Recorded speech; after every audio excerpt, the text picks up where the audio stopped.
Good evening, everyone. We're going to go ahead and get started with our post-race media availabilities. We are now joined by two members of our race-winning team, Walter Czarnecki, Vice Chairman of Team Penske, and Crew Chief of the number 22, Paul Wolfe.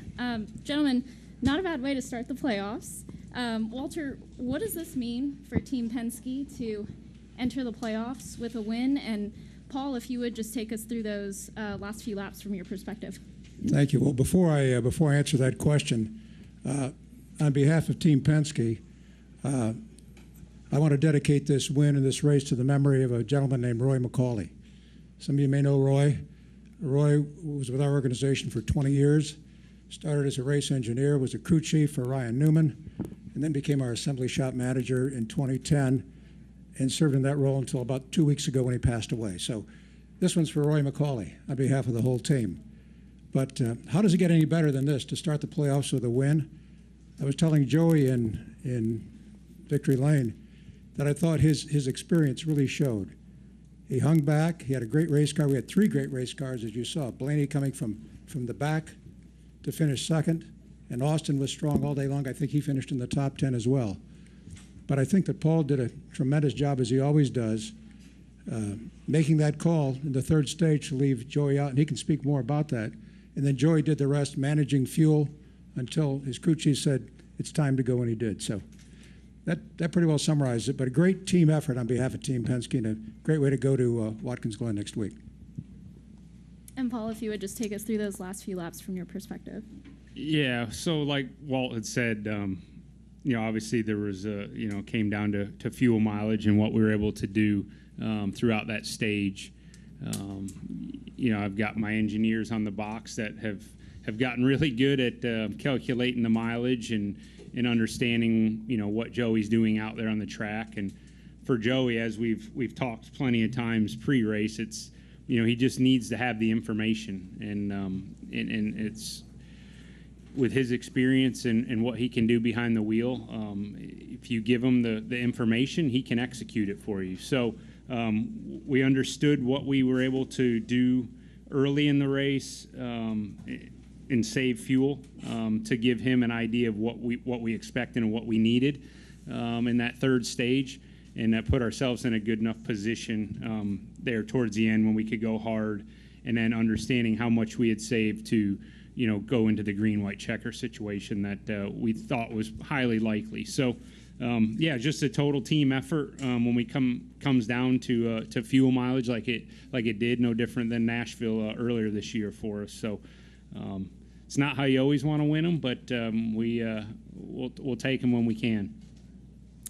Okay, we're going to go ahead and open up to questions now. Just a reminder, if you have a question, please raise your hand and we will get a wireless microphone to you. We will start with Jordan and then go to Jenna and Jacob.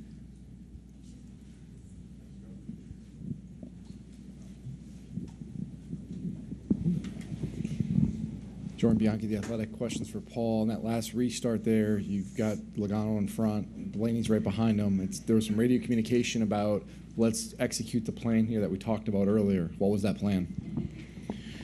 Well, I think, as we come to these tracks, whether it's here or Daytona, Talladega, super speedway style racetracks where, a teammate is so important to being able to win like we did today or have good finishes. I think, we do a good job as a company, making sure everyone understands what the expectations and how things should play out at the end of the race. And I think all the drivers have their feedback of what they think it takes to win these races and what types of moves.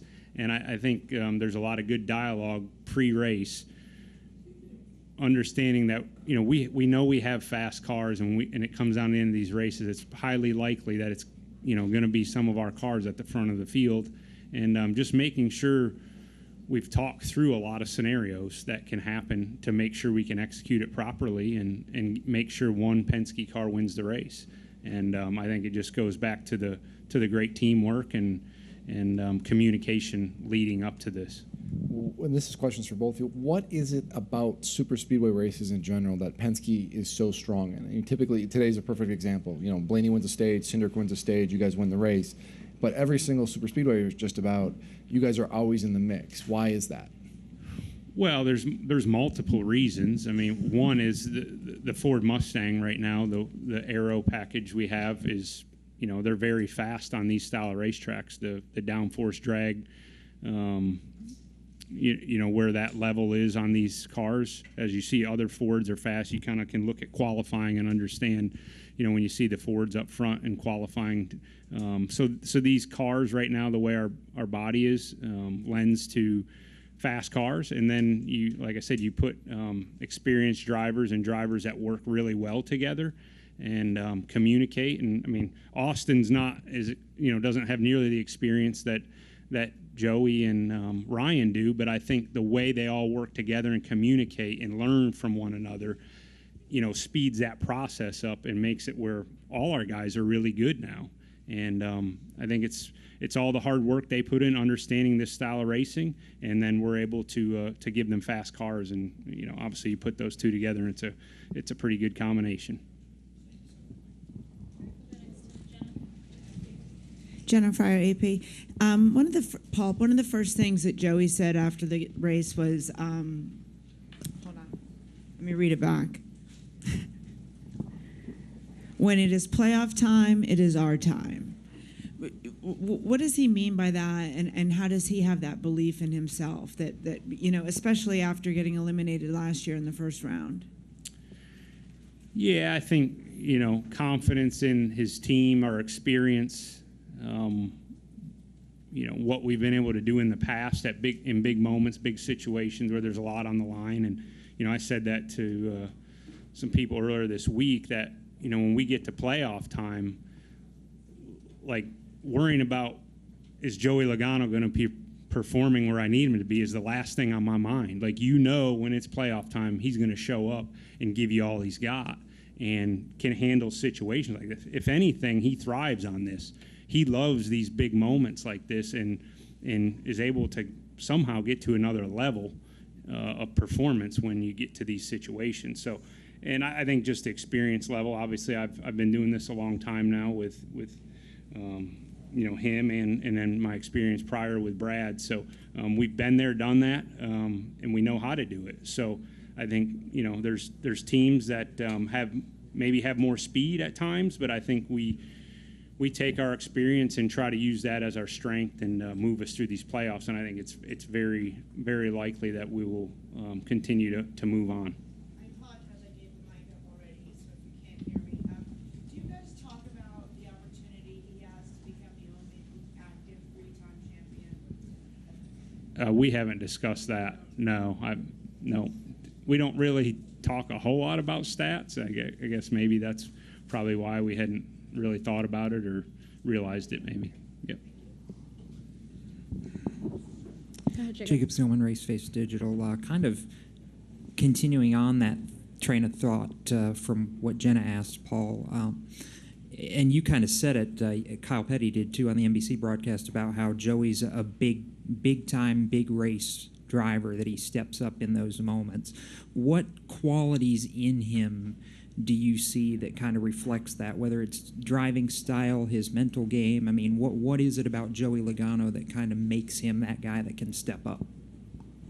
Well, it's the mental game for sure. I mean, there's guys that can handle the pressure situations and not make mistakes, right? I mean, that's really what it comes down to. Obviously, he's capable from the driving standpoint, but it's the mental game, and you'll see guys that make mistakes when they get in these moments, whether it's on a restart or making bad decisions or wrong moves, especially this style of racing where it's obviously we had our teammate with us, but we knew the correct moves to make and we were able to execute them. And there's guys that obviously do better at it than others, and he's proven time and time again that he's one of the elite guys when it comes down to the mental aspect of this and being able to execute on the big stage. Okay, let's go to Mark in the back. I have two questions, first for Paul and then for your neighbor next door. Paul, last year you don't make the playoffs, so did you use that as fuel for your team this year going into round one, or kind of like the warning in the fear, like, look, we've been warned once if we, not on our A game? How did you use it? Was fuel or fear that got this team ready for round one? Well, I mean, that's a good question. I don't know if I could say it's one or the other for sure. I think, the message, to the guys this week was, we're capable of doing this, but it's going to take everyone, almost perfect, right? Like no mistakes. And that's really what got us out so early last year. And obviously the wreck at Bristol, which was out of our control, but leading up to Bristol, we should have had ourselves in a better situation, right? You can always look at the last race, but it's what happened leading up to that, right? And I think, our goal was take it one race at a time, but make sure we're maximizing what we're capable of. And that may not be winning that day, right? That may not be the fastest pit stop on pit road, but understand what our goal is for the day, for the race, and make sure we maximize it. And then if we can do that in each race, then we could find ourselves into the next round. Obviously, it was nice to capitalize here. We knew this was a race we could win. We've shown the speed at this style of racetrack. Joey's shown he's capable. So you kind of take it race by race and understand your strengths and weaknesses and make sure you execute on those. And for the organization, Team Penske, you guys have so many big moments year after year, so many other motorsports programs that you have.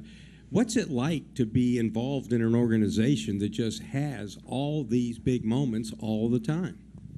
It's all about the people. It's all about the Paul Wolfes and the Joey Logano's and the Will Powers and everybody else that is part of it. I think that from an organizational standpoint, we've tried to do our best to, first of all, bring the very best people into the organization. I mentioned Roy McCauley a little bit ago. Roy started with us 20 years ago. 20 years later, he was still with the company. And there are stories like that throughout the organization. It's building on that culture. It's building that teamwork. We don't change the starting lineup. Everybody knows what the expectations are. Because somebody has a bad race, we don't put them on the bench. We bring them back and go to the next game with that same mindset that we have an opportunity to win. If we feel, as Paul said, if we feel we can win a race, we'll do our best to do it. If we've got a third-place car, they realize that that's the expectation, and that's what they should do. So that's a pretty broad statement, but again, it's all part of the culture. Go to Bob Pockers.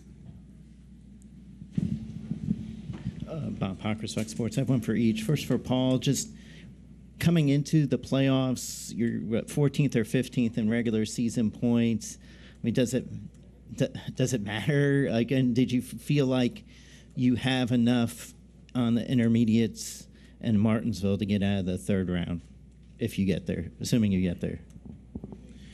Yeah, are you asking from a points perspective that I feel like we have enough points to No, I'm asking, do you way? feel like you're strong enough? Oh, from a speed perspective? Yeah, I mean, I think the intermediates are for sure our weakness. But I think there's the way it mixes up, I think there's opportunity, and we've continued to try to find more speed at those tracks. I think we've closed the gap some. Am I going to sit here and say that we're going to have the best cars when we go to those tracks? No, but like I said before, we got to play to our strengths, and without mistakes, I think we have enough speed to make it, and that's really where we're at this point is, get into each round, minimize the mistakes, and get all we can each day, and I think we can do it. And Walt, what do you think your organization's chances are of sweeping both the IndyCar and Cup titles? Well, I think realistically, Bob, next week at Nashville, it's going to be an uphill climb. I mean, 33-point deficit, but look, we saw what happened at Milwaukee. So anything can happen. I'm not discounting Will. I think that Scotty is, if Palou starts the race, Scotty is automatically eliminated. But never say never. As far as this championship's concerned, this is a great way to start. We'll worry about Watkins Glen and go from there. Gentlemen, thanks so much for coming in, and congratulations. Thank you.